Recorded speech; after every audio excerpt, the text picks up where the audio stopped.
Buenos días, bienvenidas, bienvenidos a esta grabación para la clase de Álgebra Superior 1. Espero se le hayan pasado muy bien en su examen, espero al menos no lo hayan sufrido demasiado.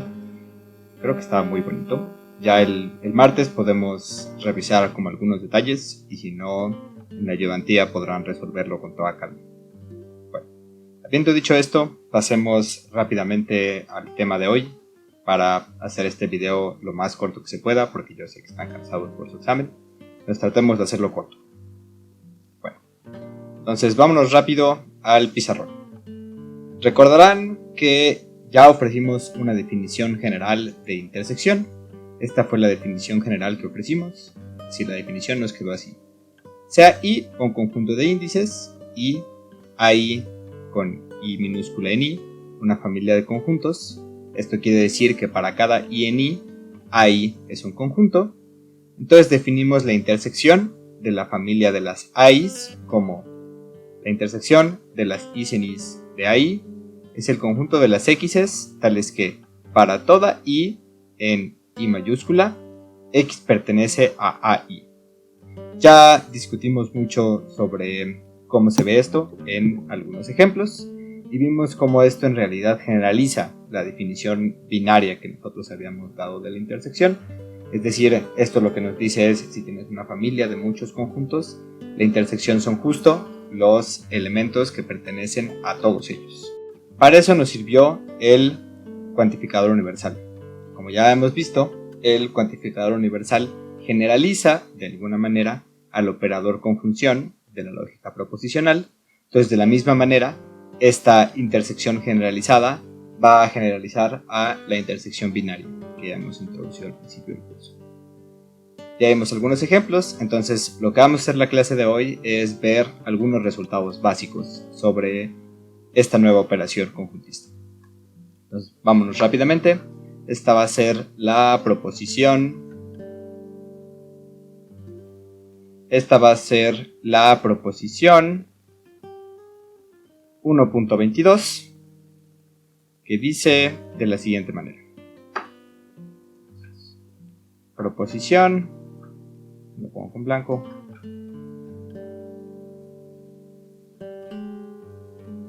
.22. Entonces, ¿qué vamos a necesitar? Pues vamos a necesitar lo que siempre necesitamos para hablar de la intersección. Sea I un conjunto de índices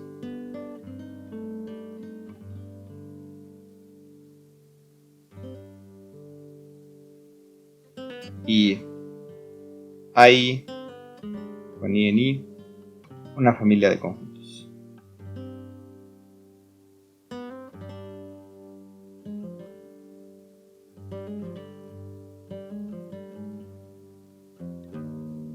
Entonces, la intersección generalizada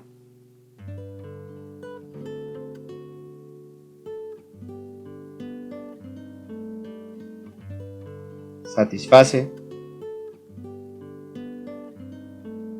las siguientes propiedades.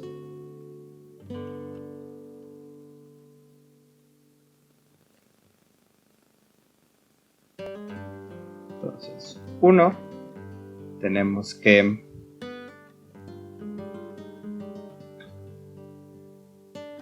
la intersección, bueno, lo voy a escribir así: para toda J en I, la intersección de las Is en Is de las AIs está contenido en AJ.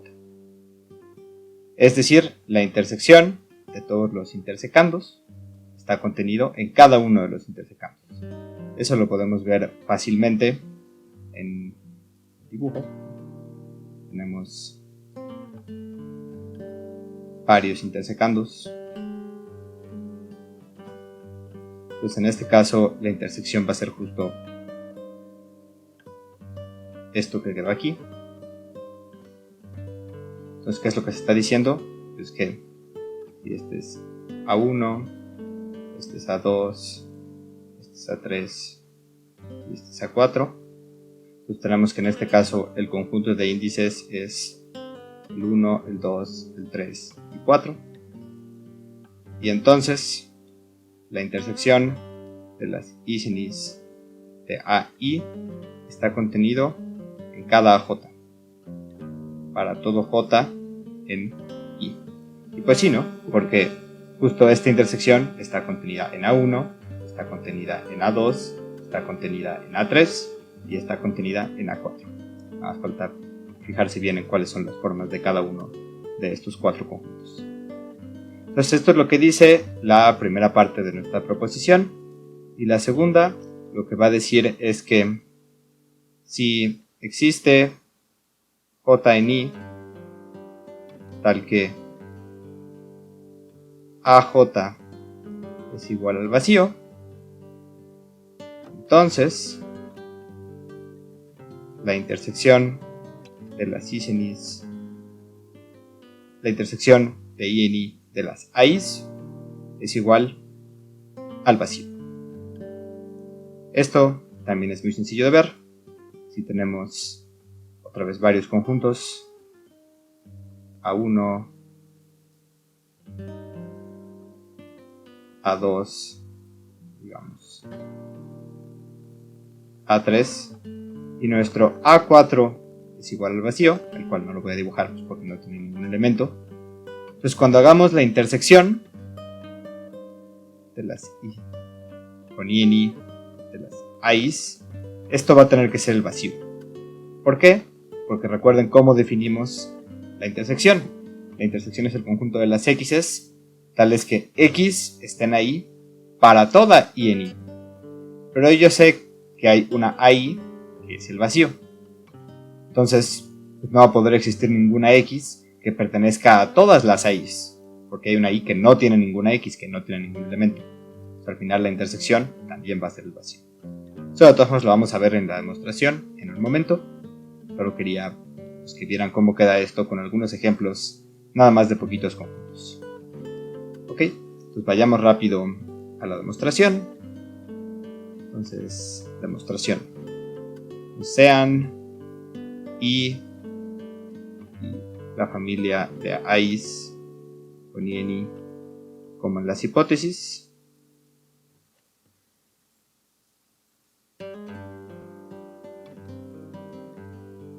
Entonces, ¿qué es lo que hay que demostrar? Por demostrar que para toda j en i, la intersección con i en i de las a's está contenido en AJ. Entonces, como hay que demostrar un para todo, ¿qué es lo que hay que hacer? Hay que instanciar. Entonces, para demostrar esto, sea j en i arbitraria. Entonces, ahora hay que demostrar otra cosa. Por demostrar esto mismo, que la intersección de las i en is de las a's está contenido en AJ. Ahora ya no hay que demostrarlo para todas, pues escogimos una j arbitraria, entonces solo hay que demostrarlo para esta j en particular. Hay que demostrar esta contención. ¿Cómo se demuestra una contención? Pues se toma un elemento en este conjunto y prueba que el elemento está en este conjunto. Bueno, hagamos eso. Sea x en la intersección de las i en is de las a's con i en i. ¿Esto qué significa? Pues recordemos, ¿no? Que la intersección de las a's con i en i es igual al conjunto de las x's tales que para toda i en i x pertenece a i. ¿Sí? Perfecto. Entonces, ¿qué podemos concluir a partir de esta definición de la intersección? Es algo muy sencillo, y es que entonces para toda i en i x pertenece a i. ¿Por qué? Pues porque x pertenece a la intersección. Pero ¿cuál es la propiedad que define la intersección? Pues que los que pertenecen a la intersección son aquellos que pertenecen a cada una de las i's para toda i en i. Entonces, el elemento que escogimos en la intersección debe pertenecer a todas las i's para cualquier i en nuestro conjunto de índices. En particular,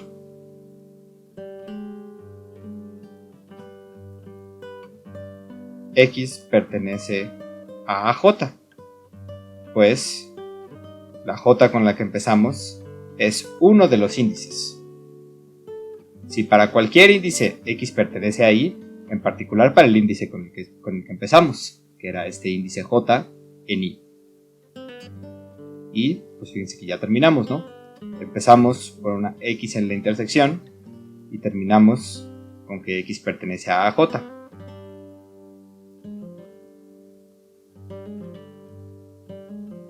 Por lo tanto, la intersección de las i's con i en i está contenido en AJ. Entonces demostramos por demostrar, pero lo hicimos para una J arbitraria, pues lo demostramos para todas las J's.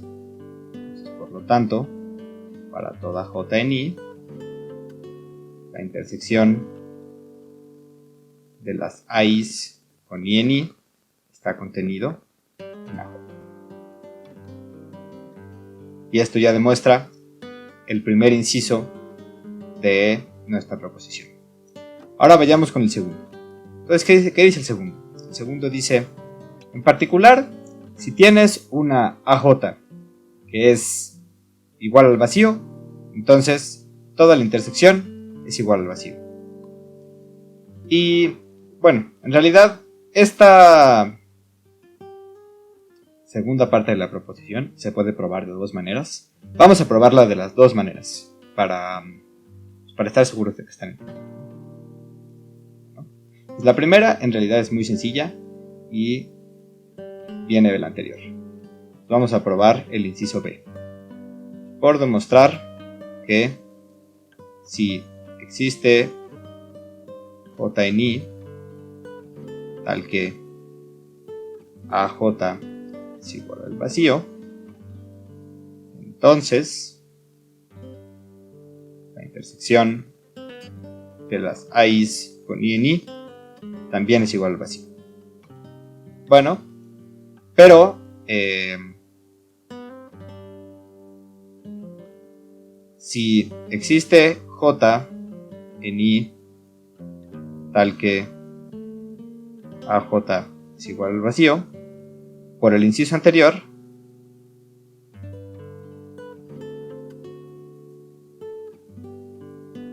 ¿qué tenemos? Que la intersección de las i's en i's, de las i's con i en i, esto va a estar contenido en AJ, y esto es igual al vacío. Por lo tanto, la intersección de las i's con i en i está contenido en el vacío. Y si se acuerdan, ya habíamos probado en otra clase que si un conjunto está contenido en el vacío, entonces ese conjunto es el vacío. Entonces tenemos que la intersección de las i's con i en i es igual al vacío. Y aquí estoy usando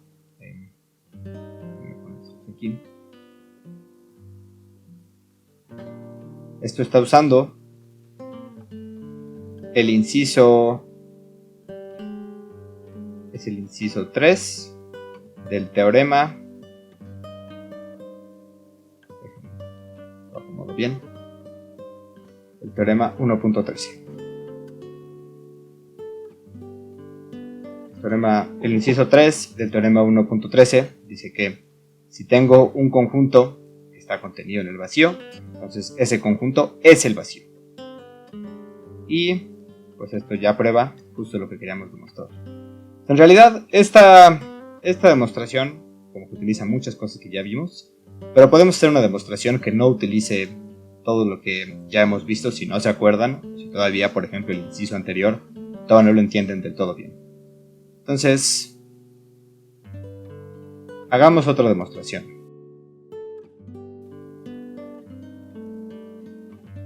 De que si existe J en I tal que AJ es igual al vacío, entonces la intersección de las I's con I en I es igual al vacío. Entonces, primero hagamos una observación sencilla, que es que ya sabemos que el vacío siempre está contenido en cualquier conjunto, en particular está contenido en este conjunto. Entonces, hagamos la prueba por contrapuesta. ¿Okay? Entonces, déjenlo escribo. La prueba va a ser por contrapuesta.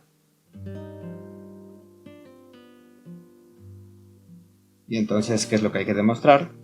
Por demostrar que si la intersección de las I's con I en I es distinto del vacío, entonces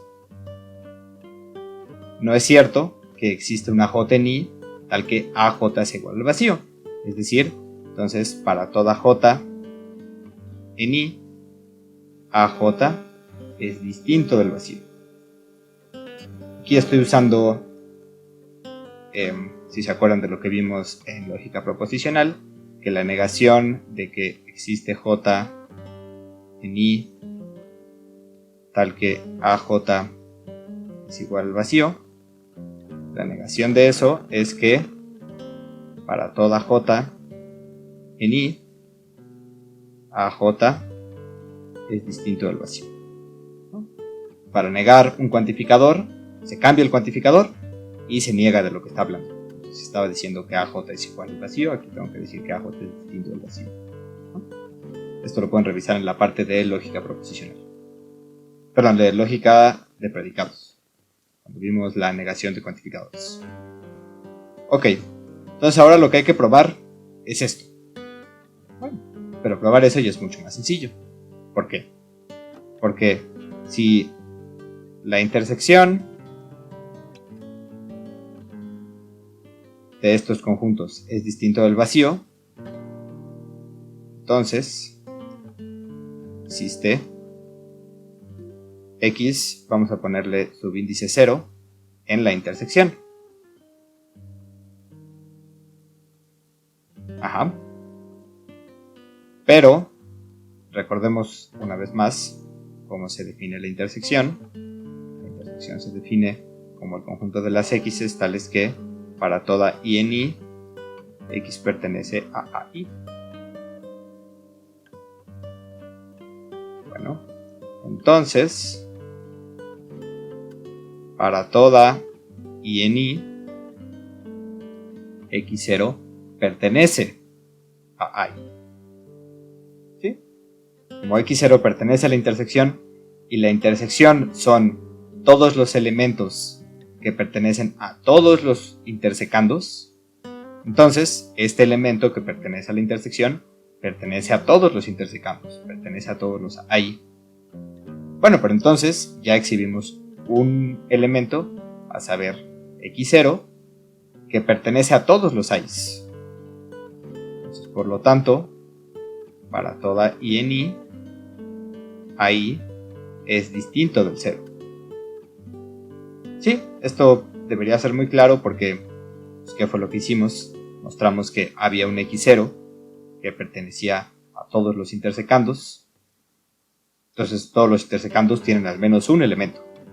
Todos los intersecandos no son el vacío. Entonces ya dimos una segunda prueba del segundo inciso de esta proposición. Espero que con esto ya quede perfectamente clara esta proposición 1.22. Dice la primera parte, lo que dice la segunda parte. Nada más déjenme arreglarlo tantito porque aquí este es el inciso 1 y aquí le puse inciso B, pero le hubiera puesto inciso 2.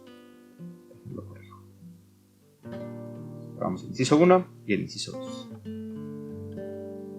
Ok, ahora esto va a ser todo lo que vamos a ver por el momento de la intersección generalizada. Ahora vamos a pasar a ver otro concepto, que es el de, ya lo adivinaron, el de unión generalizada. Entonces, si se acuerdan, nosotros habíamos dicho que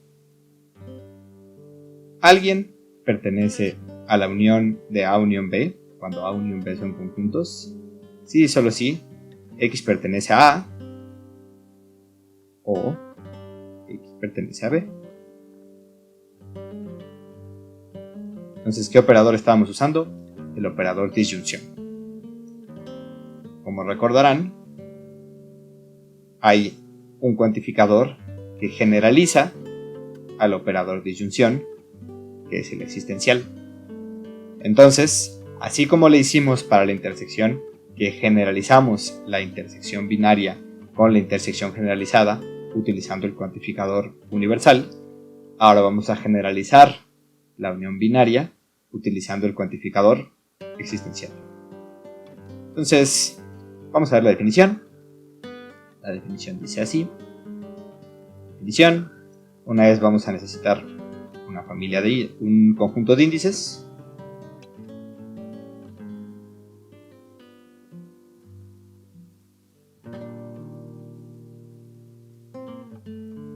Y una familia de conjuntos.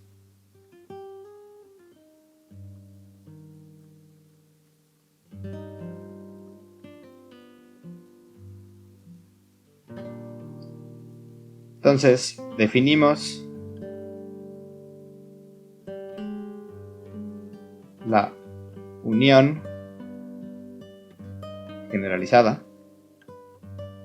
No, lo voy a poner entre paréntesis. De la familia AI con I en I como la unión de las I's en I's, de las A's con I en I, es el siguiente conjunto. Conjunto de las X's tales que existe una I en I, de manera que X pertenece a I. Como pueden ver, esta vez estamos utilizando el cuantificador existencial, así como si nos regresamos en la intersección utilizamos el cuantificador universal. Entonces, pues fíjense qué es lo que me está diciendo la intersección. Pues la intersección lo que me está diciendo es que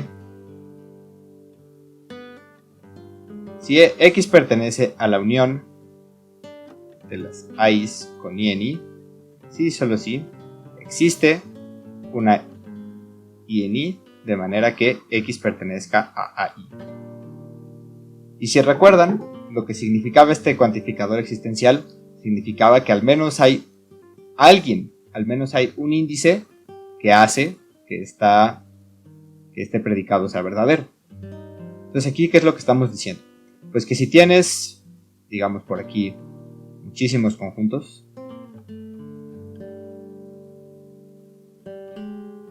son en realidad muchísimos, una X va a pertenecer a la unión. Sí, solo sí, ¿qué pasa? Pues si X pertenece a este, o X pertenece a este, o X pertenece a este, o así, o hasta X pertenece a este.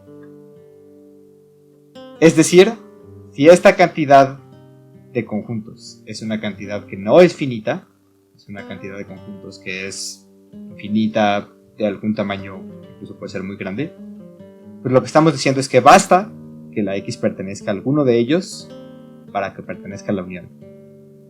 Y en el caso de que esa cantidad sea finita, pues lo que estamos diciendo es que X pertenece a este A1, o X pertenece a este A2, o X pertenece a este A3, o supongamos que es finita, entonces este X pertenece a este AN. Entonces en realidad esto se nos va a convertir en un X pertenece a A1, o X pertenece a A2 o X pertenece a AN. Entonces, existe un INI tal que X pertenece a AI. Esto se traduce a esto en el caso que el conjunto de índices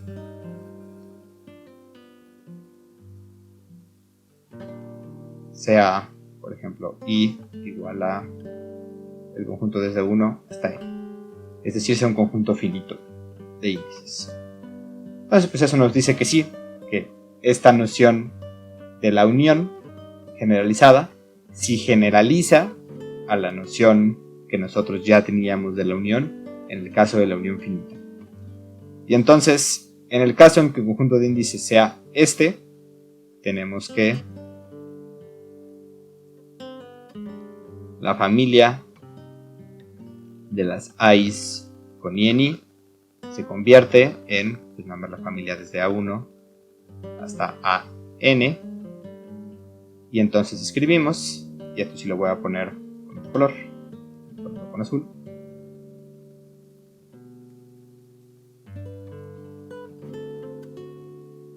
que la unión de las INIs, de las A's con INI simplemente es la unión de A1 unión A2 unión A3, así hasta AN. Y la justificación de por qué podemos escribir esta igualdad pues viene de aquí, porque el existencial, en el caso de que nuestra familia de índices sea así finita, desde 1 hasta n, pues es que este se convierte simplemente en una disyunción con n proposiciones aquí, y esto pues es, si simplemente revisan la definición de unión, pues se convierte en esto. Entonces, en el caso en el que estamos en una familia de índices finita, pues en realidad no hicimos nada, estamos hablando de la misma unión binaria o finita con la que estábamos trabajando al principio de esta sección de las notas, pero en el caso en el que la familia de índices sí sea muy grande, y este no sea una n, sino sí sea una cantidad infinita de conjuntos, entonces ya estamos diciendo algo nuevo, ya estamos hablando de un conjunto, de un tipo de unión distinta del que estábamos hablando.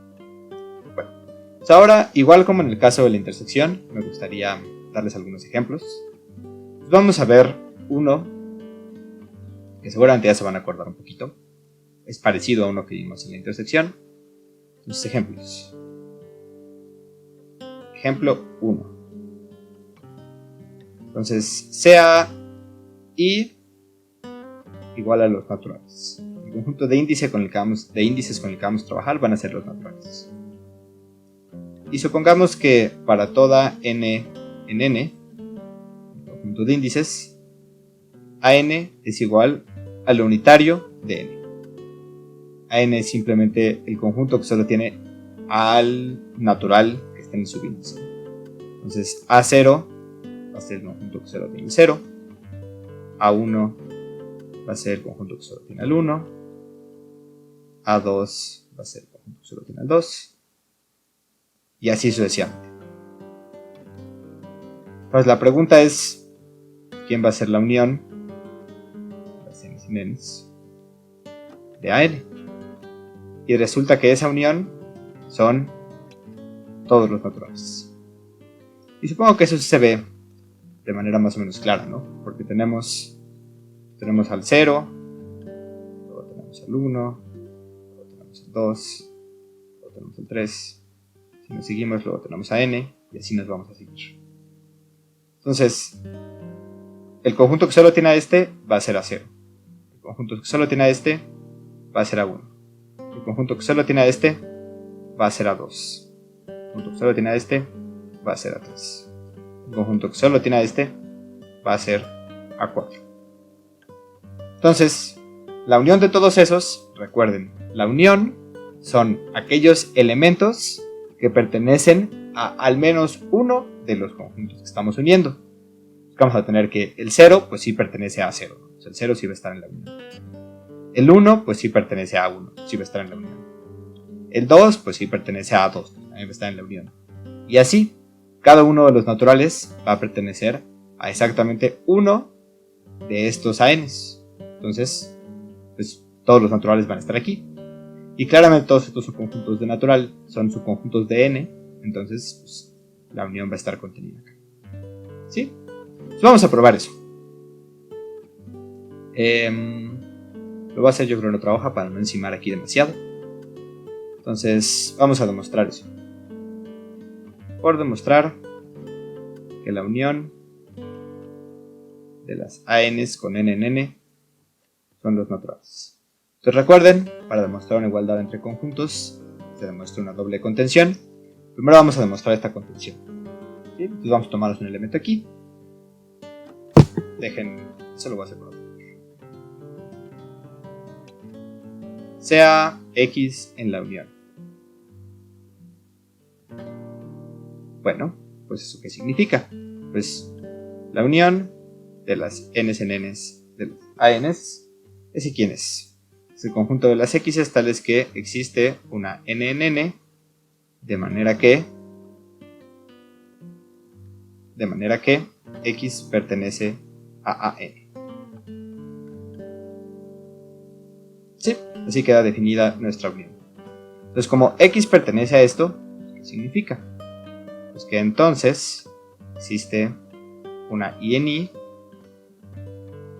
tal que x pertenece a n. Esto es lo que dijimos que significaba pertenecer a la unión. Pues que exista un índice natural tal que tú perteneces al a sub s natural, sub sn. ¿No? Entonces simplemente escribimos lo que significa que x pertenezca a la unión. Pero, tal y como definimos a nuestros ANs, son los unitarios del conjunto n. Son los unitarios del número n. Pero AN es igual al unitario de n. Por lo tanto, x tiene que ser igual a n. ¿Sí? Como x pertenece a n y a n solo tiene un elemento, pues a x no le queda más que ser ese elemento. Y pues eso implica pues que como n pertenece a n, aquí habíamos dicho que n pertenece a n, entonces x pertenece a n. ¿No?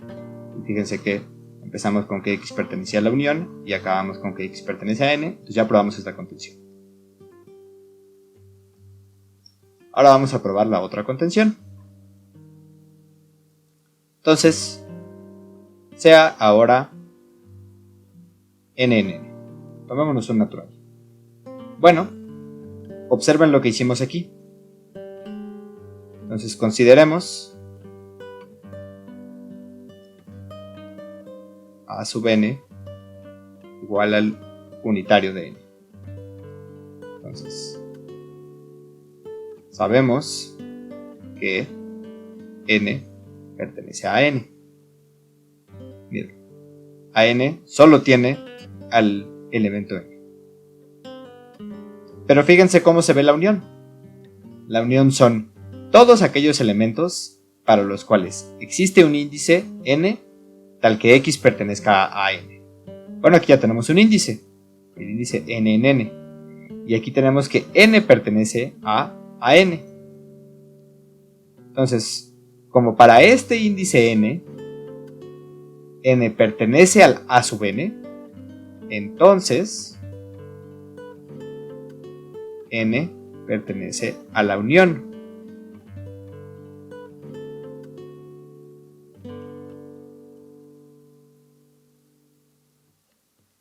Y pues ya acabamos. ¿Por qué? Porque nos tomamos a alguien en los naturales y probamos que ese n pertenece a la unión. Entonces, si alguien pertenece a los naturales, pertenece a esta unión, pues probamos la otra contención. Pues ya probamos las dos contenciones, pues probamos la igualdad. Si uno a todas las ANs corriendo a la n en los naturales, eso debe ser igual a todos los naturales. Y eso fue pues simplemente checar lo que pasaba en este dibujito, ¿no? Pues, ¿qué fue lo que hicimos? En este caso, pues, ¿qué fue lo que hicimos? Nos tomamos a alguien que perteneciera a alguno de los ANs. Y dijimos, pues si alguien pertenece, digamos, a este, pues como A2 es igual al unitario del 2, pues ese X debe ser el 2. Y el 2 es un natural. Eso fue lo que hicimos acá, ¿no? Nos tomamos a 1, dijimos que tienes que pertenecer a alguno, digamos al 2. Y pues el A sub 2 es el unitario del 2. Entonces tú tienes que ser el 2. Y el 2 es un natural. Entonces, la primera parte de la demostración de la igualdad fue muy sencilla. Y para la otra parte, pues hicimos casi lo mismo. Porque dijimos, pues tómate, escógete un natural, digamos uno que ande por acá. Digamos que sea un M.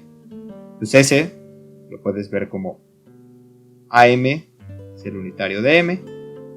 Y entonces ya encontraste justo a un conjunto al que pertenece esta M. Y es uno de los AMs. Entonces esta M tiene que pertenecer, como ya pertenece a alguno de estos conjuntos, tiene que pertenecer a la unión, porque en la unión están todos los que pertenecen a al menos uno de esos conjuntos. Escucha. Entonces ese ejemplo espero les haya quedado claro. Si no me plantean sus dudas, creo que está más o menos fácil. Ahora vamos a ver otro ejemplo que creo está un poquito más interesante. El siguiente ejemplo va a ser, pues otra vez como ya nos gustó que nuestro conjunto de índices sea los naturales. Esta vez vamos a pedir que sean los naturales. Esta vez otra vez vamos a pedir que sean los naturales. Y además vamos a trabajar con AN igual al intervalo menos NN, ¿no? Con este ya hemos trabajado. Visto como intervalo en los reales. Pues podemos preguntarnos quién va a ser la unión de las ANs con NN. Bueno, para eso va a faltar hacer un dibujito.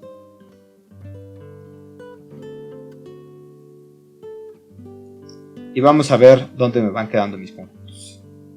Primero vamos a tener al conjunto al intervalo menos 1, 1, que es el A1. Luego vamos a tener al intervalo 2, menos 2, conjunto A2. Luego por ahí vamos a tener al que va del 3 al menos 3, que es el A3. Y así hasta eventualmente seguirnos, llegar a este conjunto que va hasta el intervalo que va de menos n hasta n, que va a ser el AN. Simplemente son intervalos que cada vez van creciendo un poco más. Entonces, pues, ¿qué va a pasar? Porque si nos tomamos una x en cualquier lugar de la recta real, digamos aquí, tomamos una x, pues que esa x eventualmente va a pertenecer, si hacemos suficientemente grandes nuestros intervalos, eventualmente va a pertenecer a alguno de los intervalos con los que aquí estamos trabajando. Y entonces, como va a pertenecer a alguno de esos intervalos, va a pertenecer a la unión. Entonces, eso ya nos sugiere que la unión de todos estos intervalos es justo R. Pues vamos a ver que eso es cierto. Vamos a probar esta unión, esta igualdad. Entonces, ¿qué hay que demostrar? Por demostrar que la unión de las ANs con NN es igual a R. Como siempre, acuérdense que pues uno empieza para probar una igualdad, uno prueba una primera contención. Entonces déjenme esta vez escribir cuál es la contención que hay que probar. Pues, lo primero que hay que probar es que la unión de las ANs con NN está contenido en R.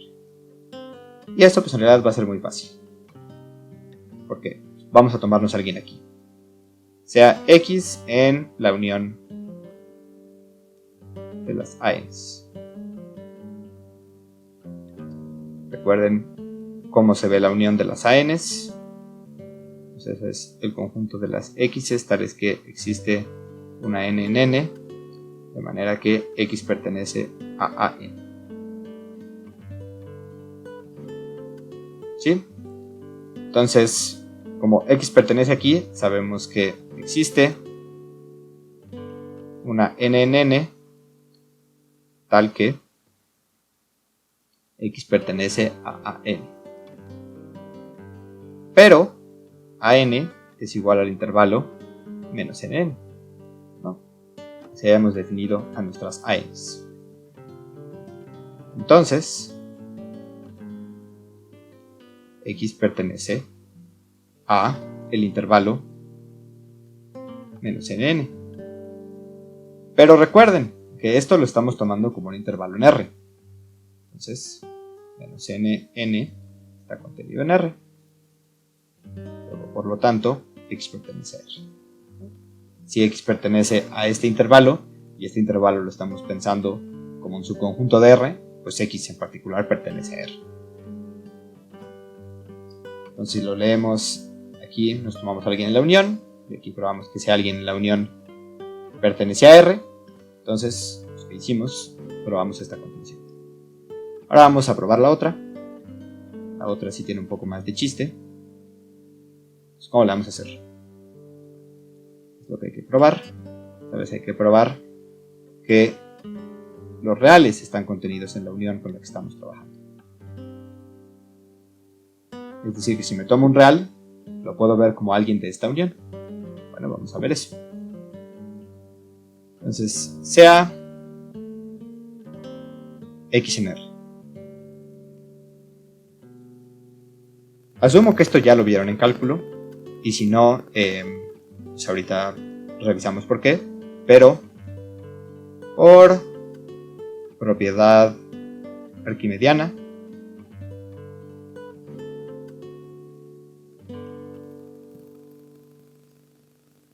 existe un natural tal que X es menor o igual que S natural y X es mayor o igual que menos S natural. ¿Sí? Básicamente lo que estamos diciendo es lo que habíamos dicho acá. Si yo me tomo un X, puedo hacer crecer tanto a mis naturales como yo quiera para eventualmente atrapar a ese X entre menos el natural y el natural. Ajá. X se me queda atrapado en este menos NN, nada más haciendo crecer mucho a mi N, tanto como sea necesario para atrapar a la X. Si esto no lo han visto en cálculo, pues me preguntan y lo checamos. ¿Sí? Entonces, por propiedad arquimediana, yo puedo hacer esto. Bueno, pero como ustedes ya saben de cálculo, el intervalo menos n es igual al conjunto de las X en R, tales que menos n es menor o igual que X, que es menor o igual a n. Es decir, que estamos diciendo que X pertenece al intervalo menos n, ¿no? Simplemente por la definición de ser del intervalo menos n. Pero, ya se acordarán que nosotros definimos a nuestro AN como el intervalo menos NN, por lo que X pertenece a AN. Ya acabamos, ¿no? Porque, ¿qué encontramos? Encontramos un índice n tal que X pertenece a ese, al conjunto AN. Entonces, ya existe un índice que prueba que el elemento con el que empezamos pertenece al conjunto con ese índice. Y acuérdense cómo se define la unión. La unión son todos aquellos para los cuales existe un índice, de manera que el X pertenece al conjunto con ese índice. Entonces, X pertenece a la unión. Y pues ya acabamos, ¿no? Empezamos con un X en R y terminamos con un X en la unión. Entonces probamos esta contención, y como ya probamos esta contención y probamos esta otra contención, función inversa, probamos la igualdad. Y pues básicamente lo que hicimos fue andar siguiendo lo que pasaba en este dibujito, ¿no? Nos tomamos a alguien en la recta real, hicimos crecer tanto de nuestros intervalos como pudimos para comernos a ese elemento. Ya, mostramos que en la unión de todos los intervalos está cualquier elemento de R, entonces R está contenido en la unión de todos los intervalos. Y pues como todos son intervalos reales, pues la unión de todos los intervalos va a ser un subconjunto de los reales, entonces eventualmente probamos la igualdad. ¿Sí? ¿Tienen alguna duda con algo de todo lo que hicimos hoy? Checamos algunas propiedades de la intersección, revisando la definición de intersección generalizada. Revisamos la definición de unión generalizada. Déjenme ver la definición de unión generalizada. Vimos cómo esto generaliza la unión binaria que ya teníamos. Y vimos dos ejemplos. Este ejemplo, y probamos esta igualdad. Y vimos este otro ejemplo, y probamos también esta igualdad. ¿Sí? Revísenlo todo con calma. Si tienen alguna duda, la revisamos el martes. Y también revisamos si llegan a tener dudas de su examen. Bueno, pues eso será todo. Espero lo hayan entendido, espero lo hayan disfrutado. Y nos vemos entonces hasta el